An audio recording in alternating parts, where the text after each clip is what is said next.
Welcome back to the channel, you Kookz. Today on the Van Kookz channel, we are going to show you how to put walls in your van. If you have not watched our framing video, check that out so that you can be fully prepared in how to put your walls on. So we're going to show you all the reasons why we do certain things that we do with the walls, and we're going to show you how we got to this end point. So let's get into it, Kookz. Welcome back to the build series, you Kookz. Today in this module we are going to be attaching our walls to our framing that we laid down. Exciting stuff. The van is really going to be coming together. So for this project what you'll need is a impact drill. You'll need a nail gun with an air compressor. If you do not have these, you can rent these from Home Depot and you can rent one from Ace Hardware. These really give a nice finishing, clean look. We like using this.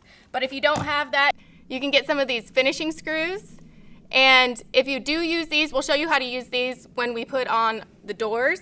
But you'll want to make sure that you have a nice, clean line of these things. You don't want them zigzagging all over the place because your eye will notice that. And then the next thing that you'll need is some Loctite or some liquid nail. And we're using Loctite because that's what we got. You'll need a caulking gun so you can apply it. And you'll need some measuring tape. You'll need a straight edge so that you can score your Polywall. We're using a combination of Polywall and Revolution Ply.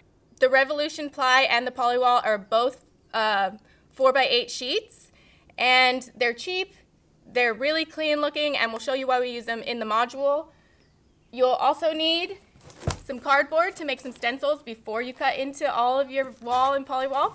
And you'll need a box cutter, and you'll need a nice little pencil with a washer. I'll show you how to make this, and let's get into it, Kookz. Okay, so right now I'm making a template for our white piece that's going to go under here. And what I did to do that is, this is a nice trick. So if you put a washer on a pencil, and what you'll do is you'll put your full piece of cardboard, so I'll just do it on this side so you guys can see. So what I did is I put this up against the wheel well here. And like if your washer, my washer is a little too far back, but still you can just keep a consistent, keep your pencil consistently on here and just trace like this all the way around, and you'll want to keep the pencil on here all the way down to the bottom, and usually this will create a nice spacer so that you'll see so that you'll get a good curve. So good trick, good Kookz trick. So this is like a rough drawing of the curve of the wheel well. And then I've cut it out here already, so you'll cut that out, and then you'll come check and make sure that it fits. Get everything out of the way. And I'd say that's a pretty good fit for what we're doing right now. All this is going to be covered by the couch and the bed, so I'm happy with that. So since I've made my stencil, I'm going to measure where I need my arch to lay on that Polywall. So we're going to tuck it behind that framing there. So I'm going to go a little bit behind. So we're going to tuck it behind there. And so that's about 40 inches that I'm going to lay down on the Polywall. And then we're going to want to go, and we're going to tuck it behind there as well. And tuck it behind here. Yeah. And so that's about 19 inches. I got my 40 starting at the arch here. And then I have my 19 marked out a couple places across here so that I can just put my straight edge, make a straight line, and score it, bend it back, and put it in. So I've marked my line, and we'll pull the straight edge back and check it out. Looks pretty good. And I'll probably just put it back and have it be a guide for my box cutter. All right, so now I'm just bending it back because I've already scored it, and it should just like, this should just pop. So using the Polywall is great because it requires less tools and it's fairly inexpensive. And a lot of the stuff where we're putting the Polywall, you're not going to really see it. It's going to be behind cabinets and underneath countertops. And we also like it because it's nice and water resistant. So, you know, you're in a van, you're subject to the weather. So we like using it. It requires, like I said, little tools, and you can see Danny's just basically tearing it apart. Tearing it apart. We got most of our poly board up. We had to work with it a bit. We had to loosen some screws to get it in, but we got it on. And now it's time to attach the Revolution Ply. So if you followed our framing videos, you'll see that the plywood lands here and we have that piece put perfectly in place so we can nail the ply to the wall at this joint. So if you follow the framing video, you should have this all ready to go. Now we're just going to apply some Loctite or liquid nail, whatever you want to use, to the board here, and let's get after it. We applied our liquid nail on, and we have our marking here where not to nail so we don't pop through our electrical line here. So Danny's going through with the brad nailer, and we have also marked with tape where every stud is. So that's what the tape is for up there. But yeah, we're just gonna go through and nail this wall on. It looks great, and you can see it meets this joint here, and we didn't have to do any cuts on this 4x8 sheet, and it fits flush to the back, and it looks really clean. We're really happy with this. All right, so we got 2 walls in, and this one wasn't quite 8 feet, so we're gonna have to make some trim here on the side. This one we'll just have to match the trim to make it look nice. And I was going to point out, we're not painting the walls. The client actually wanted to paint the walls. So you would actually want to paint these walls before you installed them outside on a sawhorse or something. We've used just a clear polyurethane on these before, and it looks really nice. So we're going to leave them unpainted. She says she's going to give them a distressed look, so we're going to let her do the painting. But yeah, it's looking pretty good. We got a few walls in.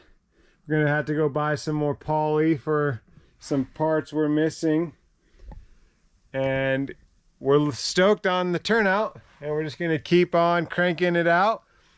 I will note it helps to put these tape pieces so you can know where to nail through.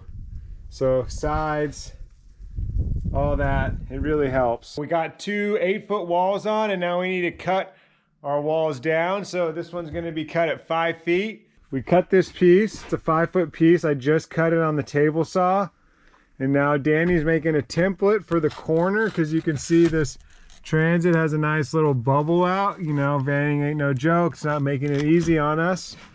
So she's cutting that template.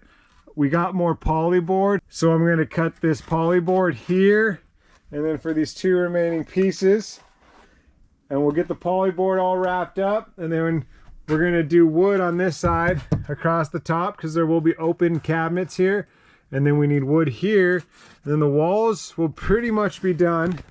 And we bought some tongue and groove ceiling, so that will be on the next video on how to put a ceiling on. But stay tuned, we're going to try to wrap these walls up. Hopefully we don't run out of daylight. Okay, so when you're putting on your polywall, what you want to do here is you want to just slip it under your existing framing. You may have to loosen some of these screws to get it underneath, and then tighten it, and then it's in there. It stays in there very well. And then same with the bottoms. You just kind of cut a pattern. You're going to leave a little 1/2 inch, 1/4 inch around each side, and then you kind of just shove it into the sides. Like I said, you may have to loosen it all up to get it in there, but that's kind of how you do the polywall. We're going to cut a piece of wood here because we're having upper cabinets, but the walls are on. They're all nailed in. We'd use the brad nailer with 3/4 inch nails. Everything's looking good. Yeah, we use polywall on this side because they're closed upper cabinets. This side is going to be an open upper cabinet, so you'll see the walls behind there. Okay, so right now what we're doing is this wall, as you can see, it doesn't line up with this wall here because this is bumped off. So we're going to create a wedge, and we're going to try and keep it level with this wall. So what I've done is I put a pin on the edge of this 1x3, and what I'm going to do is just keep it connect it, make a good connection with the wall over here, and just slide it down and make a line so that I know what my wedge needs to look like.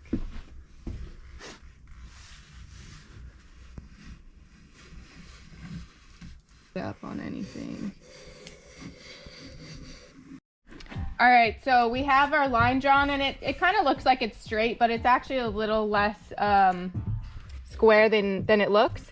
So what we're going to do is line up this 2x4 on that line, and then you're going to hold it tight and flip it, and you can see how it's a little less than square there. So then we're going to draw a line on the other side. And that's the line where we're gonna cut off. We're gonna cut off this section, so I'm gonna put an X there. So once you have your line that you want cut, you can hit that with a jigsaw. I like to leave a little bit of the line, so there will be like about that much. I'll leave the line so that I can sand to the line. If you think you've got it, just hit it with the jigsaw.